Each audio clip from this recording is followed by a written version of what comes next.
అస్సలు భయపడకండి, అసలే భయపడకండి. కాన్ఫిడెంట్గా, కామ్గా ఉండండి. వినండి ఫస్ట్, ఆ తర్వాత అవసరమైతే ఆన్సర్ చేయండి. విపరీతమైన స్కామ్ కాల్స్ ఎక్కువైపోతున్నాయి ఈ రోజుల్లో. సో నేరం పట్టుబడింది, దాంట్లో నీ నంబర్ పట్టుబడింది, నువ్వు అమ్మాయిలకి చెడ్డ మెసేజ్లు పెడుతున్నావు కదూ, నువ్వు డ్రగ్స్ కేసులో ఇన్వాల్వ్ అయి ఉన్నావు కదూ, ఈ క్రిమినల్ యాక్టివిటీలో నీ నంబర్ దొరికింది అంటూ ఎవరైనా పోలీసుల వేషంలో వచ్చి వీడియో కాల్స్ కానీ ఆడియో కాల్స్ కానీ మీకు చేసి మిమ్మల్ని బెదిరించి ఇంత డబ్బులు కట్టు, గదిలోకి వెళ్ళు, తలుపేసుకో, ఎవరితో మాట్లాడుకో, నువ్వు ఐసోలేట్ అయిపో, ఎవరికన్నా ఏదైనా చెప్పడానికి ప్రయత్నం చేశావో నీ పని అంతే, అట్లాంటి మాటలు మాట్లాడితే వెంటనే ఇది ఒక సినిమా, నిజం కాదు అని బాగా గుర్తు చేసుకోండి. ఎందుకంటే అది బెదిరింపు కాల్స్ మాత్రమే, మీ భయమే వాళ్ళకి అస్త్రం. సైలెంట్గా ఉండండి.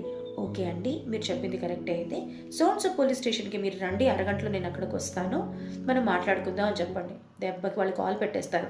భయపడ్డారో బెదిరిస్తారు. బోళ్ళని లక్షలు కోట్లు నష్టపోతున్నారు.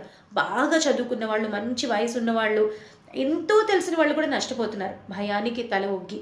మనం తప్పు చేయనప్పుడు మనం భయపడక్కర్లేదండి. కాన్ఫిడెంట్గా ఆన్సర్ ఇవ్వండి, పోలీస్ స్టేషన్కి రమ్మని చెప్పండి, పారిపోతారు వాళ్ళు. So be confident and be careful. భయపడకండి.